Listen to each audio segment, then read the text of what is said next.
आणि आता बातम्या पाहूयात सविस्तर।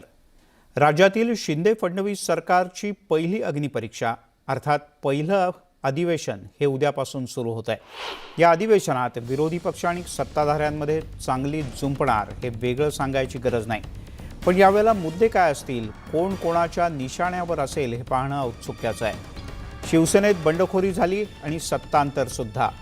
मागच्या अधिवेशनात सत्तेत असलेली महाविकास आघाडी आता विरोधी बाकांवर आहे। मंत्र्यांनी नुकतीच शपथ घेतली आणि खाते वाटप सुद्धा झालं, त्यामुळे विरोधक सत्ताधाऱ्यांच्यावर तुटून पडणार आहेत, पण सत्ताधारी सुद्धा विरोधकांना उत्तर देण्यासाठी तयारीत आहेत। त्यामुळे यंदाचं पावसाळी अधिवेशन वादळी ठरण्याची शक्यता नाकारता येत नाही। पावसाळी अधिवेशनात कोणकोणते प्रमुख मुद्दे गाजू शकतात, आपण एक धावती नजर टाकूयात। अतिवृष्टीमुळे ज्यांचं प्रचंड नुकसान झालंय त्या शेतकऱ्यांना नुकसान भरपाई, तसंच अतिवृष्टीमुळे नुकसान झालेल्या सर्वसामान्य नागरिकांना मदत, वंदे मातरमचा मुद्दा म्हणजे फोन केल्यानंतर वंदे मातरम म्हणा असा अध्यादेश सरकारनं काढलाय, राज्यातील पूरपरिस्थिती,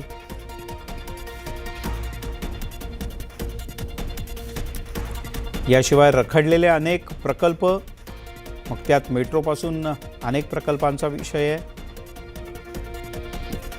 वादग्रस्त आमदार आणि मंत्री, यात अब्दुल सत्तार यांच्यावरून विरोधक सरकारला निश्चितपणे कोंडीत पकडण्याचा प्रयत्न करतील। राज्यावर विविध योजनांची घोषणा होते, निधींची घोषणा होते, पण त्यामुळे राज्यावरचा कर्जाचा डोंगर वाढत चाललाय। महाविकास आघाडी सरकारच्या अनेक कामांची चौकशी लावण्यात आली आहे, तर काही कामं, काही घोषणा, काही निधींची तरतूद ही सरसकट रद्द करण्यात आली आहे। हा सुद्धा मुद्दा गाजणार। राज्यपाल नियुक्त 12 नावांची यादी, राज्यपाल नियुक्त जे आमदार असतात तो विषय सुद्धा या अधिवेशनात गाजू शकतो।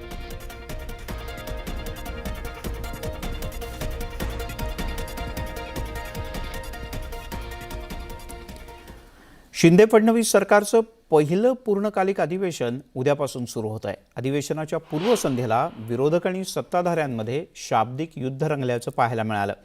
विरोधी पक्षनेते अजित पवार यांनी पत्रकार परिषद घेत सरकारला खडेबोल सुनावले।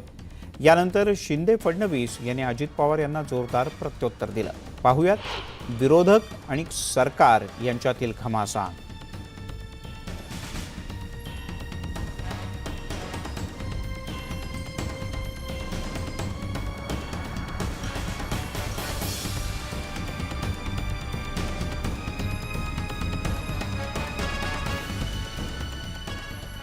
आम्ही अशा निर्णयाप्रत आलो की हे जे काही त्यांनी आपल्याला चहापानाला बोलवलेलं त्याच्यामध्ये बहिष्कार टाकायचा आणि ते बहिष्कारची कारणं काय आहेत त्याच्याबद्दल आम्ही मुख्यमंत्र्यांना एक पत्र दिलेलं आहे।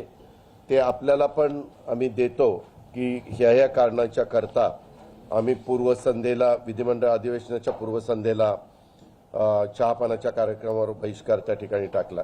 विरोधी पक्षाने चहापानावर बहिष्कार टाकलाय आणि 7 पानी पत्र आम्हाला दिलंय। यातले मधले 4 पानं बहुधा आम्ही यापूर्वी दिलेल्या पत्रातलेच आहेत। त्यातल्या अक्षरांमध्ये काही फार फेरफार नाही आहे, शब्दांमध्ये काही फेरबदल नाही आहे। बरेचसे मुद्दे आपल्या समोर उपस्थित केलेत। बहिष्काराचे पत्र देखील आम्हाला त्यांनी दिले की 7-8 पानाचं आहे। आम्हाला वाटलं अंतिम आठवडा प्रस्ताव आहे काय, तर आमचं सरकार आता 1.5 महिने झालेत। तर तरी असू द्या, विरोधी पक्षाचं काम करत असतो। हे शिंदे सरकार मुळातच लोकशाही आणि संसदीय परंपरांच्या चिंधड्या उडवत स्थापन झालेलं आहे। विश्वासघाताच्या पायावर स्थापन झालेलं हे सरकार अद्यापही विधिमान्य नाहीये। कारण तुम्हाला सगळ्यांना माहिती आहे की सुप्रीम कोर्टामध्ये वेगवेगळ्या मॅटर चालू आहेत, अजूनही त्याच्या तारखा सातत्याने पुढे पडतात। निवडणूक आयोगाच्या समोर देखील काही प्रश्न गेलेले आहेत। विधानसभेच्या निवडणुकीमध्ये ज्या लोकांनी एकत्रित युती म्हणून मतं मागितली होती, असे 2 पक्ष शिवसेना आणि भाजप एकत्रित येऊन हे सरकार तयार झालं आहे। महाविकास आघाडीचं सरकार हे बेईमानीचं सरकार होतं। कारण केवळ आमच्याच नाही तर जनतेच्या मॅन्डेटला सुरा खुपसून ते सरकार त्या ठिकाणी आलं होतं. विरोधी पक्षनेत्यांनी देखील तो विश्वास ठेवावा. मगाशी देखील उपमुख्यमंत्री महोदय म्हणालेत की खूप लोकशाहीचा गळा घोटला, काय काय केलं, बेईमानीचं सरकार आहे, विश्वासघातकी सरकार आहे, सगळं आहे. आता जे काम 2.5 वर्षापूर्वी व्हायला पाहिजे होतं ते आम्ही 2.5 वर्षानंतर केले दुरुस्ती त्याच्यामध्ये.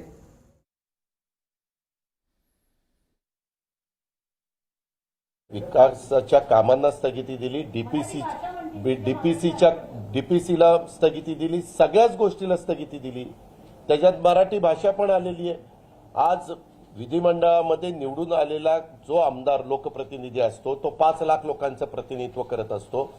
तो काही कुठल्या तिथं जर विकासाचे रस्त्याच्या करता, पिण्याच्या पाण्याच्या करता किंवा कुठल्याही योजनेच्या करता निधी गेलेला असतो, तो निधी हा त्या जनतेच्या करता असतो आणि तो त्यांचा अधिकार असतो. त्यालाच सगळ्याला स्थगिती त्या ठिकाणी दिलेली आहे. कुठल्याही याला स्थगिती दिलेली नाही. आम्ही पुनरावलोकन करतो आणि ते का करतो? जाता जाता 100 रुपयाची जिथे तरतूद आहे तिथे 500 रुपये जर वाटून टाकले तर त्याचं पुनरावलोकन करावंच लागेल.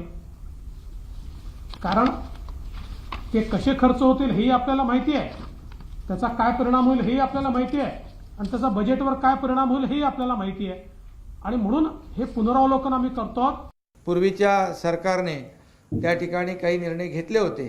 2.5 वर्ष ज्या काही निर्णयाला स्थगिती देऊन टाकली होती पूर्वीच्या सरकारची, तसं आम्ही काही करणार नाही. आम्ही 2.5 महिने देखील थांबलो नाही. आम्ही धडाधड निर्णय घेतले. त्यामुळे स्थगितीच्या बाबतीमध्ये मला वाटतं आणि अत्यावश्यक ज्या सेवा आहेत त्याच्या बाबतीमध्ये कुठेही स्थगिती नाही. आमदारांच्या कामांना स्थगिती नाही. औषध खरेदी आहे त्याला स्थगिती नाही. त्यामुळे सरकार आणि विरोधक यांचे सगळेच दावे हे परस्पर विरोधी आहेत. तिकडे राज्य सरकारी कर्मचारी, 75 वर्षांवरचे नागरिक आणि गोविंदा पथकातल्या गोविंदांना शिंदे फडणवीस सरकारनं मोठा दिलासा दिलाय. राज्य सरकारी कर्मचाऱ्यांना केंद्र सरकारच्या धर्तीवरती महागाई भत्त्यात 3% वाढ करण्याचा निर्णय राज्य मंत्रिमंडळाच्या बैठकीत घेण्यात आला. त्यामुळे राज्य सरकारच्या कर्मचाऱ्यांचा महागाई भत्ता आता 31% 34% होणार आहे. स्वातंत्र्याच्या अमृत महोत्सवाच्या निमित्तानं वयाची 75 वर्ष पूर्ण केलेल्या सर्व ज्येष्ठ नागरिकांना एसटी बसमधला प्रवास हा मोफत करता येईल. तर गोविंदा पथकातील गोविंदांना आता 10 लाख रुपयांचं विमा संरक्षण राज्य सरकारच्या वतीनं देण्यात येईल.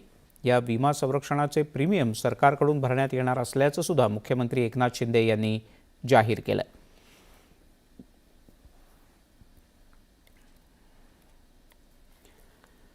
स्वातंत्र्याच्या अमृत महोत्सवाच्या निमित्तानं उद्या म्हणजे 17 ऑगस्ट रोजी सकाळी 11 वाजता राज्यभर सामूहिक राष्ट्रगीत होणार आहे.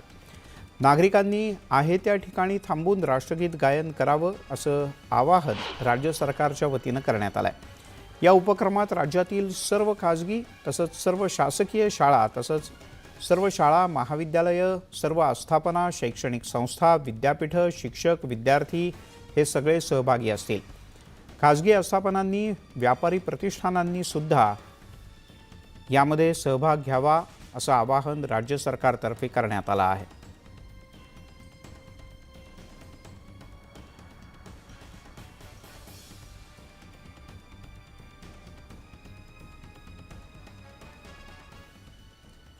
भाजपचे आमदार आशिष शेलार यांनी मुंबई भाजप अध्यक्षपदाची जबाबदारी पुन्हा एकदा स्वीकारली आणि थेट शिवसेनेचे आमदार आणि युवा सेनेचे नेते आदित्य ठाकरे यांच्या मतदारसंघातच लक्ष वळवलं. माजी पर्यटन आणि पर्यावरण मंत्री असलेल्या आदित्य ठाकरे यांच्या मुंबईतल्या वरळी या मतदारसंघात भाजपनं भव्य दहीहंडीचं आयोजन केलं आहे. वरळीच्या जांभोरी मैदानात भाजपची दहीहंडी होणार आहे. विशेष म्हणजे वरळीत शिवसेनेचे 1-2 नाही तर 3 आमदार आहेत. पण दहीहंडी साठी त्यांना यावेळेला दुसरंच मैदान शोधावं लागणार आहे. त्यामुळे दहीहंडीवरून वरळीमध्ये राजकीय काला निश्चितपणे पाहायला मिळणार. दरम्यान आदित्य ठाकरे यांनी वरळी सर्वांना आवडते म्हणून भाजप तिथे दहीहंडी साजरं करत असल्याचं म्हटलंय. दहीहंडी हा आपला सण असल्यानं शिवसेना त्यांना विरोध करणार नाही असंही आदित्य ठाकरे म्हणाले. नाही करू दे ना, कारण काय वरळी सगळ्यांना आवडायला लागलेलं आहे आणि सगळे वरळी त्यावेळी वरळी A+ झालेलं आहे, तर म्हणून त्यांना आनंदाने साजरी करू दे. आपलाच सण आहे आणि आनंदात साजरा होते. जर आपण बघितलं तर प्रत्येक मैदान आणि खास करून जांभोरी मैदान जेव्हा आम्ही त्याची सुधारणा केली, थोडं चांगलं केलं, अजून त्याच्यात एरिया वाढला आहे. मातीचं मैदान मुळात मुंबईमध्ये आम्ही जपण्याचा प्रयत्न करत होतो, ते जपलेलं आहे. मी एवढीच विनंती करेन की कुठेही काही दुर्दशा होऊ नये, काही भिंत वगैरे तोडू नये. बाकी आपला सण आहे, कुठेही आमच्याकडून विरोध होणार नाही. चांगल्या मोठ्या ह्याच्यात साजरा होऊ द्या आणि लोकांनी आनंद घ्यावा. ह्याच्यात कुठे आम्ही राजकारण आणणार नाही, कारण सणावर कोणी एकामेकांशी चॅलेंज करू नये ना राजकारण आणू. वळूयात अन्य काही बातम्यांकडे. शिवसंग्रामचे संस्थापक आणि माजी आमदार विनायक मेटे यांचं नुकतंच अपघाती निधन झालं. मेटे यांच्या निधनानंतर त्या अपघाताबद्दल काही प्रश्नचिन्ह उपस्थित करण्यात आले. घातपाताचा सुद्धा संशय व्यक्त करण्यात येतोय. तर मेटे यांच्या पत्नी डॉक्टर ज्योती मेटे यांनी देखील या अपघाताची निष्पक्ष चौकशी व्हावी अशी मागणी केली.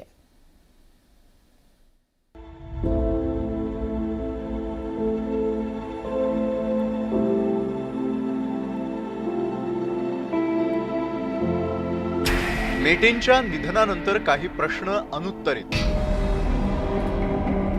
काही दिवसांपूर्वी मेटेंच्या गाडीचा पाठलाग, शिवसंग्रामच्या कार्यकर्त्याचा दावा, ज्योती मेटेंचीही चौकशीची मागणी. निपक्षपातीपणे ही चौकशी झाली पाहिजे आणि जे काही सत्य असेल ते सगळ्यांसमोर आलं पाहिजे. अपघात की घातपात? विनायक मेटेंच्या अपघाती दुर्दैवी मृत्यूनंतर सारा महाराष्ट्र हळहळला. त्यांच्या अपघातानंतर दबक्या आवाजातील चर्चांना उधाण आलं होतं की मेटेंच्या गाडीला झालेला तो अपघात होता की घात. मंगळवारी शिवसंग्रामच्या एका कार्यकर्त्यानं मोठा दावा केल्यानं त्या चर्चांनी पुन्हा एकदा जोर धरलाय. यापूर्वी 3 ऑगस्ट रोजी घातपात घडवून मेटेंना मारण्याचा प्रयत्न केल्याचा दावा या कार्यकर्त्यानं केलाय. हो 3 तारखेला झालं का? हो शिक्रापूर पाशी. मायला मग कळवायचं ना राव आधी. मायला हे लय मोठं इथे झालं नाही राव. त्यानंतर मेटेंचा पाठलाग करणाऱ्या गाडीचा फोटोही आप्पासाहेब मायकर या कार्यकर्त्यानं ओळखलाय. याशिवाय संपूर्ण बीड जिल्ह्यात तो अपघात की घातपात याबाबतची एक ऑडिओ क्लिप देखील व्हायरल झाली आहे. पुढे गाडी पुढे गायचे, मागे घ्यायचे, पुन्हा लेफ्ट साईडनं कट मारून पुन्हा गलीत घुसले आणि आई सर पुढे बी निघत नव्हतं ना, आम्हाला पुढे बी जाऊ देत नव्हते. लय धक्कादायक आहे राव हे. विनायक मेटेंच्या पत्नी ज्योती मेटेंनी या अपघात प्रकरणी पहिल्यांदाच माध्यमांसमोर बोलताना या संपूर्ण घटनेची निष्पक्ष चौकशी व्हावी अशी मागणी केली आहे. संबंधित इन्व्हेस्टिगेशन्स एजन्सीने आमची कुटुंबाच्या वतीने आणि शिवसंग्राम परिवाराच्या वतीने हीच मागणी राहील आणि मला वाटतं शिवसंग्रामचे सगळे पदाधिकारी माझ्या मागणीशी सहमत होईल की निपक्षपातीपणे ही चौकशी झाली पाहिजे आणि जे काही सत्य असेल ते सगळ्यांसमोर आलं पाहिजे. तातडीने ते सगळं सत्य समोर आलं पाहिजे. जो आमच्यातला अनरेस्ट आहे तो किमान अनरेस्ट तरी दूर होऊन जाईल की जे काय आहे ते सत्य समोरच येईल. दरम्यान मेटेंच्या कार्यकर्त्यांनी रसायनी पोलीस ठाण्यामध्ये जाऊन अपघात झालेल्या गाडीची पाहणी केली. ज्या टेम्पोला धडकून अपघात झाला तो टेम्पोही पोलीस ठाण्यात ठेवण्यात आलाय. दरम्यान शिवसंग्रामच्या या कार्यकर्त्यांनीही हा अपघात नसून घातपात असल्याचा संशय व्यक्त केलाय. शासनाकडे नम्रतेची विनंती आहे की तुम्ही लवकरात लवकर आमच्या दैवतातला जो अपघात झाला किंवा जो घातपात झाला आहे त्याची सही माहिती, सत्य माहिती आमच्या समोर जाहीर करावी, जनतेसमोर जाहीर करावी. अन्यथा आम्ही महाराष्ट्रातले, संपूर्ण महाराष्ट्रातले साहेबांवर प्रेम करणारे संग्रामी मावळे आहोत. त्या भारी गाडीमध्ये एअरबॅग ओपन होऊ नये ही काय भानगड आहे याचा शोध शासनानं पक्का करावा. घटनास्थळाची पोलिसांनी पाहणी केली असून एक ट्रक ड्रायव्हर आणि मेटेंच्या चालकाच्या चौकशीतून अपघाताबाबत योग्य ती माहिती समोर येईल असं शंभूराज देसाईंनी म्हटलंय. माननीय स्वर्गीय मेटे साहेबांची वाहन चालवणारा त्यांचा वाहन चालक असेल, अंगरक्षक असेल, यांच्याकडनं सुद्धा सगळी माहिती घेतली. ज्या वाहनामुळं मोठ्या ट्रकमुळं अपघात घडला तो सुद्धा वाहन चालक ताब्यात घेऊन त्याची सुद्धा चौकशी किंवा त्याच्याकडनं सुद्धा तपास करण्याचं काम सुरू आहे. वेगवेगळ्या यंत्रणा आपापल्या परीनं याच्या खोलामध्ये जाण्याचं काम करतात. मेटेंचा चालक एकनाथ कदम आणि अपघात घडलेल्या टेम्पोचा चालक यांची पोलीस समोरासमोर बसवून चौकशी करतील आणि त्या चौकशीनंतर हा अपघात होता की घातपात या निष्कर्षापर्यंत तपास यंत्रणा पोहोचतील. Bureau report, news 18 Lokmat. दरम्यान रसायनिक पोलीस स्थानकात त्या आयशर टेम्पो जो उभा आहे, जो या अपघातातला संशयास्पद आयशर टेम्पो आहे, त्याची फॉरेन्सिक लॅबच्या टीमच्या वतीनं तपासणी करण्यात आली. गाडीच्या सर्व बाजू तपासल्या असून गाडीच्या तिन्ही बाजूवर असलेले काही अंश काढून देण्यात आलेले आहेत. विनायक मेटे यांच्या गाडीबरोबर त्यातला काही भाग जुळतो का किंवा त्यातून अन्य काही गोष्टी हाती लागतात का, उलगडा होतो का, याची चाचपणी केली जाणार आहे. गाडीचा रंगसुद्धा काही ठिकाणचा काढून घेण्यात आला आहे. गाडीच्या ड्रायव्हर सीटवर चढून काही मिळतं का याची सुद्धा तपासणी या फॉरेन्सिक टीमनं केली आहे.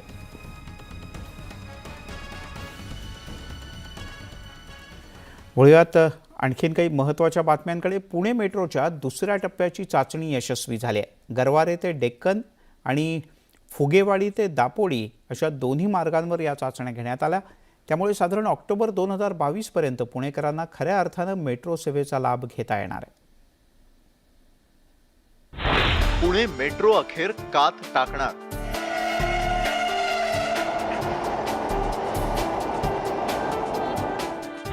दुसऱ्या टप्प्याची ही चाचणी यशस्वी.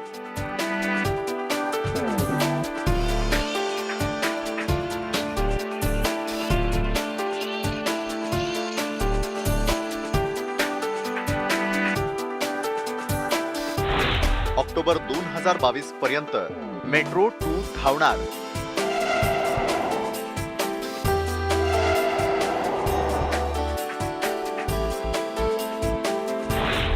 पुणेकरांचा प्रवासही गारेगार होणार.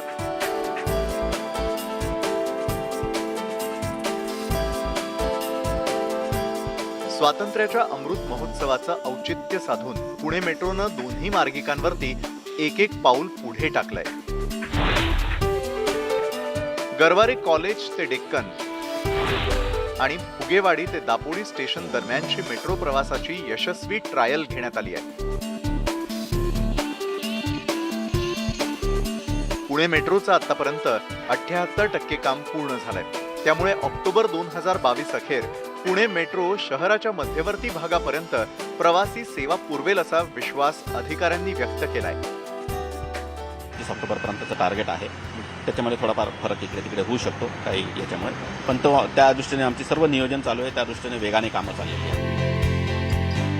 खरं तर गेल्या जानेवारीतच पंतप्रधानांच्या हस्ते पुणे मेट्रोचं धूमधडाक्यात उद्घाटन झालेलं, पण दोन्ही मार्गिकांवरची प्रवासी सेवा मात्र 6 किलोमीटरच्या पुढे गेली नव्हती. त्यामुळे आतापर्यंत पुणेकर मेट्रोचा प्रवास फक्त पिकनिक टूर म्हणूनच करत होते. पण आता या नव्या विस्तारामुळे हेच चित्र बदलण्याची शक्यता आहे.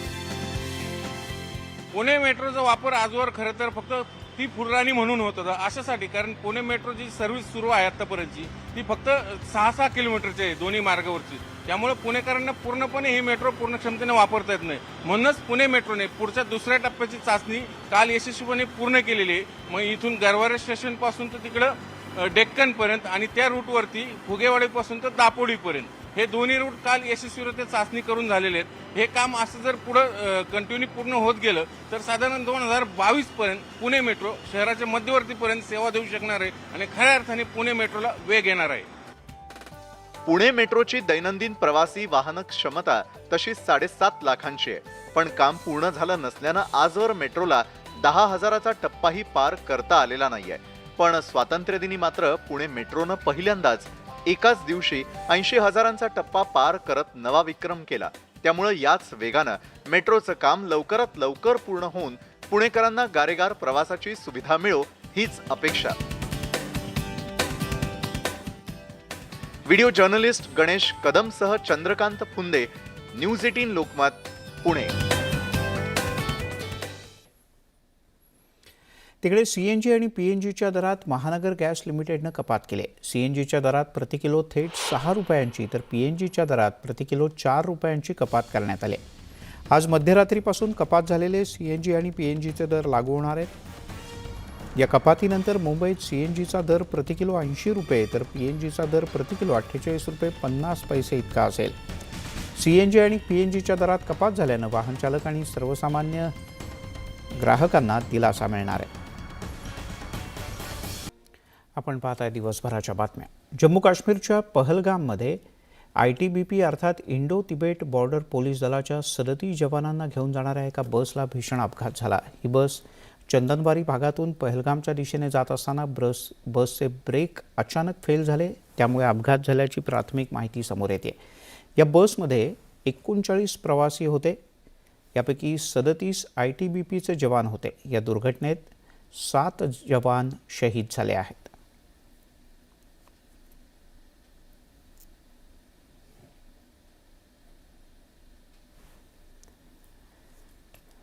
त्यामुळे हा अत्यंत धक्का मानला जातो. या घटनेची माहिती मिळताच या बसच्या पाठीमागे आणखीन काही गाड्या होत्या ITBPच्या आणि त्यामुळे अपघात होताच तातडीनं सुरक्षा दलं आणि यंत्रणा सतर्क झाली. अपघाताच्या ठिकाणी तातडीनं मदत बचाव कार्य सुरू करण्यात आलं आणि अपघातग्रस्त बसमधल्या सर्व जवानांना तातडीनं रुग्णालयात पोहोचवण्यात आलं.